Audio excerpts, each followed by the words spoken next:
অমাবস্যা তিথি উপলক্ষে ত্রৈমাসিক বর্ষাব্রতে অষ্টাঙ্গ উপশতশীল গহন, অষ্টপরিষ্কার সঙ্গদান এবং বিকালবেলা ধর্মদেশনা ভাবনা সহ বহুবিধ পুণ্যময় কর্ম সম্পাদনের নিমিত্তে উপস্থিত ভিক্ষু সংঘ, শ্রমণ সংঘ,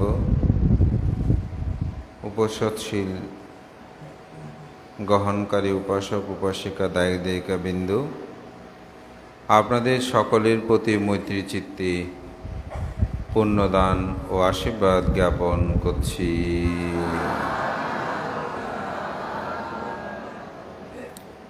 সময়টা বেশি নেই, মাত্র 11 মিনিট সময় আছে। সকালবেলা একটা বিষয় নিয়ে আলোচনা করতে চেয়েছিলাম, তো সে বিষয়টা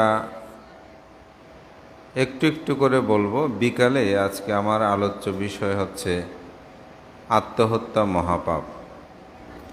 এ বিষয় নিয়ে আমার বিস্তারিত আলোচনায় সকালে যে বিষয়টা নিয়ে আলোচনা করব সেখানে আমি আলোচনাটা করতে পারবো। তবুও সকালে একটু একটু বিভিন্ন বিষয় নিয়ে আমি আলোচনা করি। আজকেও সে বিষয়ের ভিত্তিক একটু আলোচনা করছি। ছোট্ট একটা বিষয়। ভগবান তথাগত বুদ্ধ যখন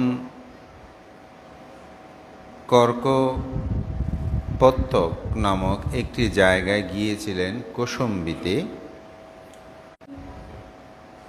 কোশীয়বাসী নামক এক ব্যক্তি তথাগত বুদ্ধের ধর্মকথা যখন শুনছেন, শেষান্তে তিনি বললেন, তথাগত বুদ্ধ, আমরা তো গৃহী, আমরা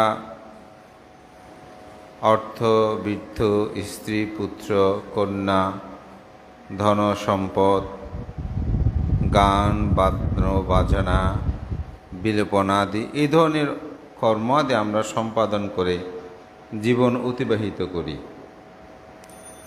এখন আপনি বলুন, আমরা গৃহী জীবনে থেকে কিভাবে সুখী জীবন যাপন করতে পারি? যেমন আমরা অনেক সময় একটু গভীর বিষয় নিয়ে আলোচনা করলে অনেকে বলে, বানতে আজকে কি বিষয় নিয়ে আলোচনা করছেন কিছুই বুঝি নেই, এগুলো আমাদের দ্বারা কি সম্ভব হবে? অনেক সময় এরকম অনেকে আমাদেরকে বলেন। তা আসলে আমাদেরকে শুধু নয়, বই পড়লে আপনি বুঝবেন বুদ্ধ কিও বলেছে। তো এই কাহিনীটা দেখলে বুঝে যায় যে বুদ্ধকেও বলছে আমরা গৃহী জীবনে কীভাবে সুখে থাকতে পারি। তো বুদ্ধ সেখানে গৃহী বিনয়ের কথা উপস্থাপনা করেছেন।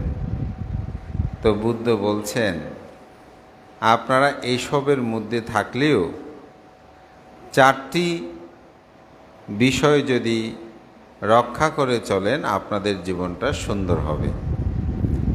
কিসে? গৃহী জীবনে। তো 4টি বিষয় কি? প্রথম হচ্ছে উৎসাহ। যেমন আপনি কৃষিকাজ করেন, আপনি চাকরি করেন, আপনি লেখাপড়া করেন, আপনি ব্যবসা বাণিজ্য করেন, আপনি ডাক্তারি করেন, আপনি ইঞ্জিনিয়ারিং কাজ করেন, যে কাজটা করবে সেই কাজটার মধ্যে উৎসাহ থাকতে হবে। সে কাজের মধ্যে যদি উৎসাহ না থাকে, বুদ্ধ বলছেন, তাহলে তিনি সেখানে কোনো সময় সফল হবে না। যেমন আপনি ব্যবসা করেন, যদি মন উড়ো থাকে, ব্যবসা হবে না। আমি চাকরি করলে ভালো হতো, চাকরি করলে ভালো হতো, তাহলে ব্যবসায় আপনি সফল হতে পারবেন না। আপনি চাকরি করছেন, বলিস বা চাকরি দিয়ে পোষাবে না, ব্যবসা করলে ভালো, ব্যবসা এই জন্য যদি অস্থির হয়ে যান তাহলে হবে না। আপনি সংসার করছেন, এখন সংসার করলে কি মনে হচ্ছে যে বৈরাগ্য, অর্থাৎ সংসার আমার ভালো লাগে না, আমি সংসারে থাকবো না। স্ত্রী বলে একটা, আপনি বলেন একটা। আমাদের মধ্যে কিছু কিছু মানুষ আছে, এগুলো বিহার টিহারে পরে থাকে, স্ত্রী কোথায় পুত্র কোথায় কোনো খবর নাই। তা আমি ওনার থেকে মাঝে মধ্যে বলি, সংসারে হলে সংসারে হন, আর যদি ভিক্ষুজীবী তাহলে এখানে চলে আসেন। এই এখন আপনার স্ত্রী পুত্রের খবর নেয় মাঝে মধ্যে, আপনাকে আপনি এখানে ঘুরতে থাকেন, এরকম করলে তো হবে না। যে যে কাজটা করে, ভিক্ষুদের বেলায়ও কোনো ভিক্ষু যদি ভিক্ষু জীবনে উৎসাহ না পায়, যদি বলে কী ভিক্ষু জীবন কেমন হবে, এখানে কি আছে, দায়করা আমাদেরকে এমন করে অমন করে, এই করে সেই করে, আমাদের মধ্যে এরকম অনেক আছে, তাহলে আপনি ভিক্ষু জীবনে কোনোদিন আনন্দ পাবেন না। ভিক্ষু জীবনের মধ্যে উৎসাহ থাকতে হবে যে না, দায়করা আমাদেরকে শ্রদ্ধা করে। একবার আমার একটা শিষ্যের কথাই বলি, তো সে এরকম উদ্ভুত চিন্তা করে। তা আমি তাকে বললাম, তুমি যদি আজকে সমন না হতে, তুমি যদি ভিক্ষু না হতে, তোমার পক্ষে এতটুকু লেখাপড়া করা সম্ভব হতো না। তোমাকে যে মানুষ এত শ্রদ্ধা করে, তোমাকে যে এত সম্মান করে, তুমি শুধু দোষ ত্রুটি দেখো কেন দায়কের? তুমি যে কত উপকার লাভ করে, চতুর্পত্য লাভ করেছ, তোমাকে যে খাবারের চিন্তা করতে হয় না, থাকার চিন্তা করতে হয় না, তোমাকে যে সব কিছু যে কত শ্রদ্ধা করে তোমাকে দান করে, তুমি কি সেটা ভাবতে পারো না? সেটা ভাবলেই তো ভিক্ষু জীবনে একটা উৎসাহ আসে। আমার একটা স্মৃতি আজীবন মনে থাকবে। সেটা হচ্ছে, আমি তখন নোয়াপাড়া ডিগ্রি কলেজে পড়ি। আমি এখান থেকে বাসে করে, তখন কাপ্তার বাসগুলো ছিল, এই বাস উঠেছি, এক উপাসক আমার ভাড়া দিয়ে দিছে। আমি বলবানতে এখানে আমি হ্যাঁ, আমাকে তখন এত বেশি হয়তো আমার পরিচিত নয় বা তেমন বেশি চিনে তা না, উনি ভিক্ষু হিসেবে দিয়ে দিয়েছে। তো ওখান থেকে কলেজ শেষ করে আসার সময় টেম্পুতে উঠলাম, দেখে একজনে ভাড়া দিয়ে দিছি। বিহারে আসছি, এসে পানি টানিও খেয়ে, আমার মা তখন সম্ভবত মুরাদপুরের এদিকে থাকতো, মুরাদপুরের পরে ভিতরে বাইজিতে যাওয়ার সেদিকে। এখান থেকে গাড়িতে উঠলাম, মুরাদপুর পর্যন্ত নামবো, ওই সময় দেখি ভাড়া দিচ্ছি, ও হয়তো আপনার ভাড়া দেখে দিয়েছে, হয়তো না দিয়েছে, আমি চিনি নাই। আচ্ছা, তারপর ওখান থেকে নেমে আবার যখন গাড়ি দুটো আবার যাচ্ছি, দেখি তখনও একদিনের ঘটনা বলতেছি, তখনও ভাড়াটা দিয়ে দিছে।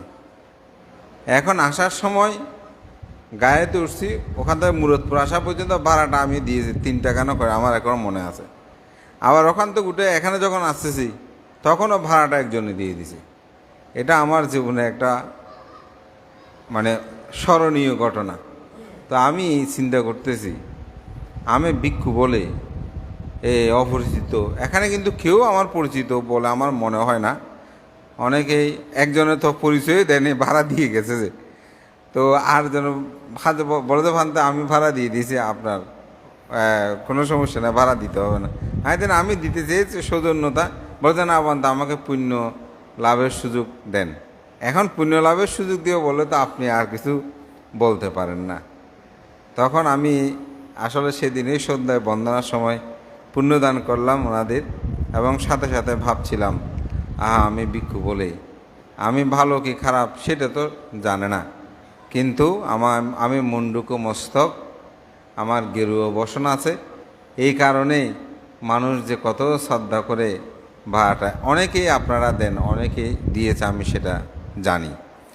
তখন আমার মধ্যে একটা উৎসাহ উৎপন্ন হচ্ছে, আমি ভিক্ষু বলে তো এরকম, তাহলে এই উৎসাহটা থাকতে হবে।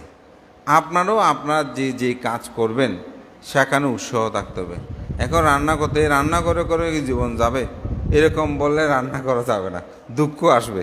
হ্যাঁ, এখন তো অনেকেই রান্না থেকেও পদত্যাগ করতেছে দেখলাম, বলে যে না আমরাও পদত্যাগ চাই। তো এখন খেতে হলে তো সবাইকে কাজ করতে হবে, কেমন?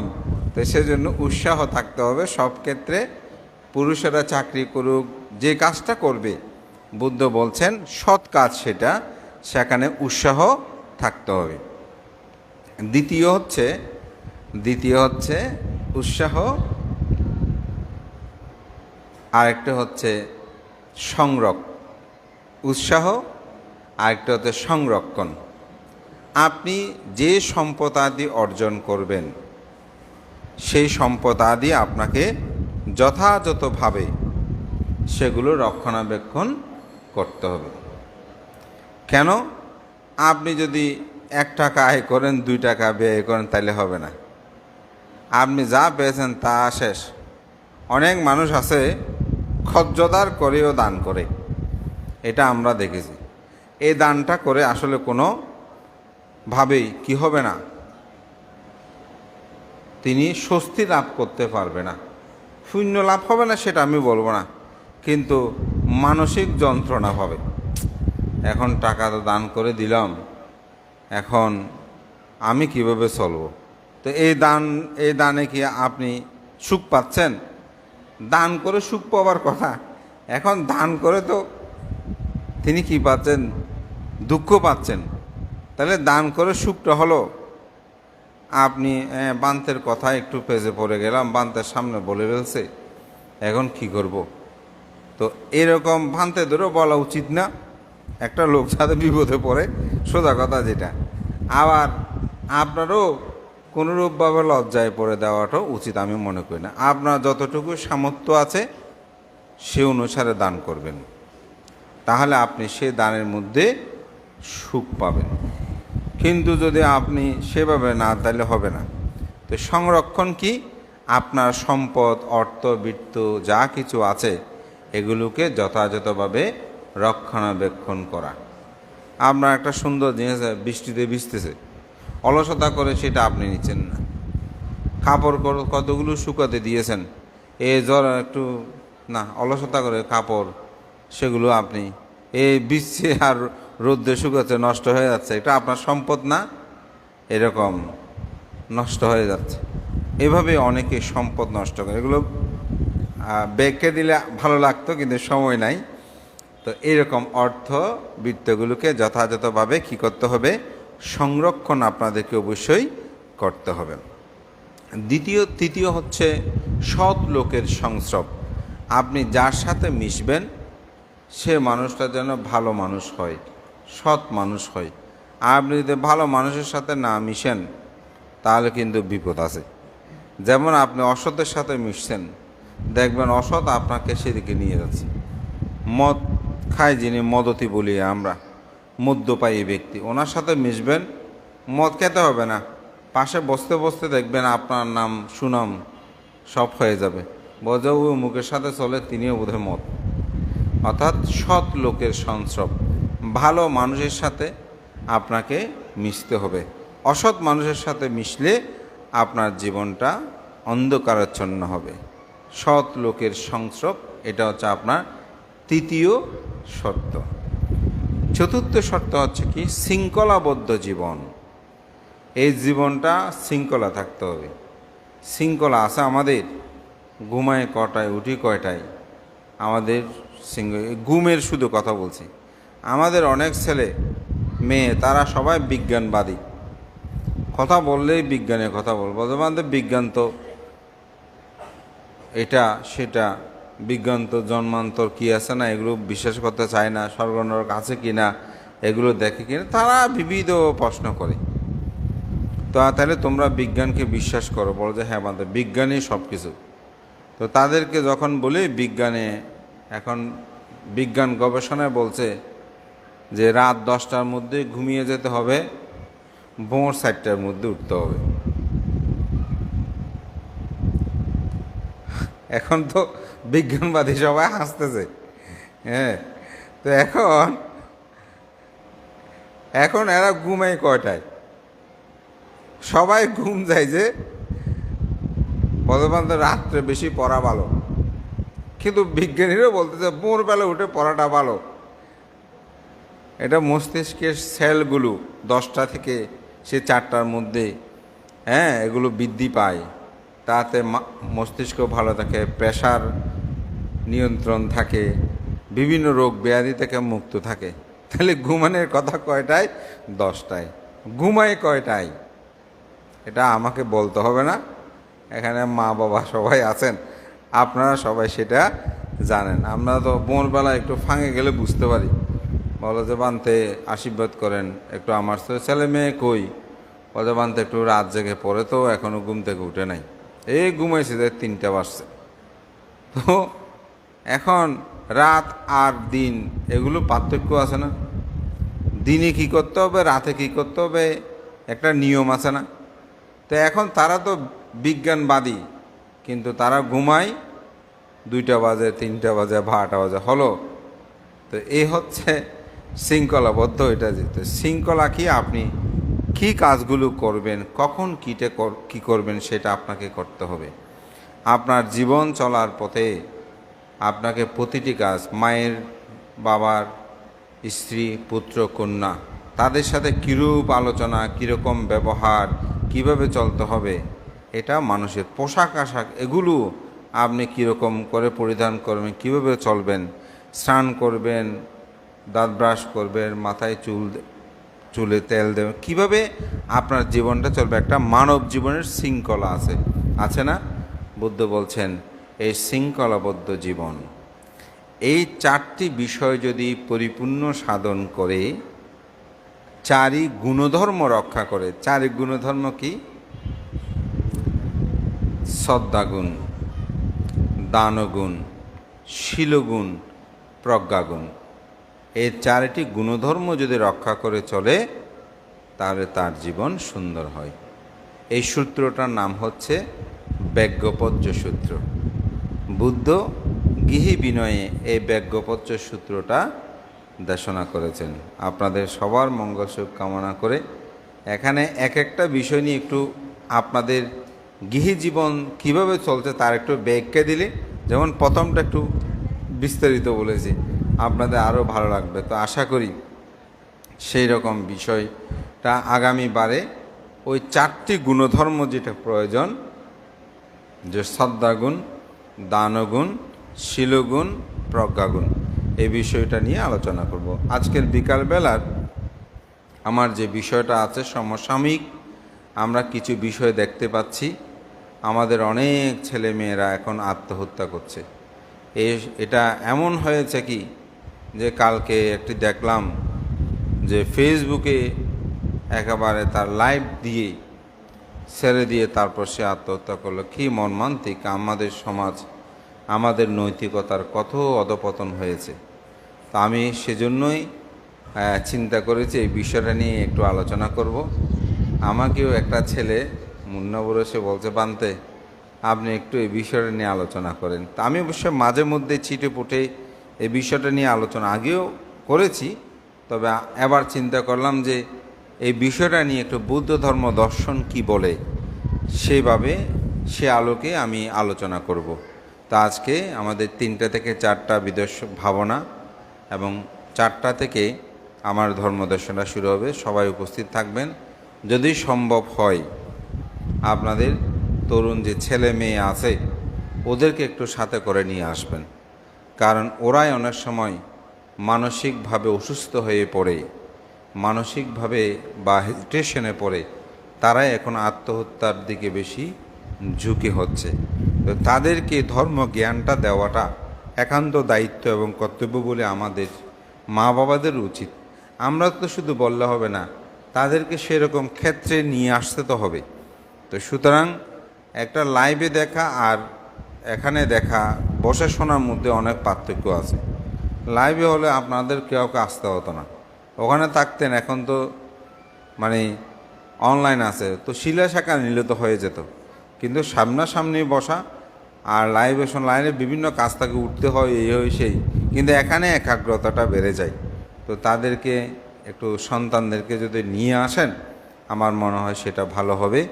সবাইকে আহ্বান জানিয়ে আজকে সকালবেলার আমার ধর্মদেশনা সংক্ষিপ্ত ধর্ম এখানে শেষ করছি। জগতের সকল প্রাণী সুখী হোক।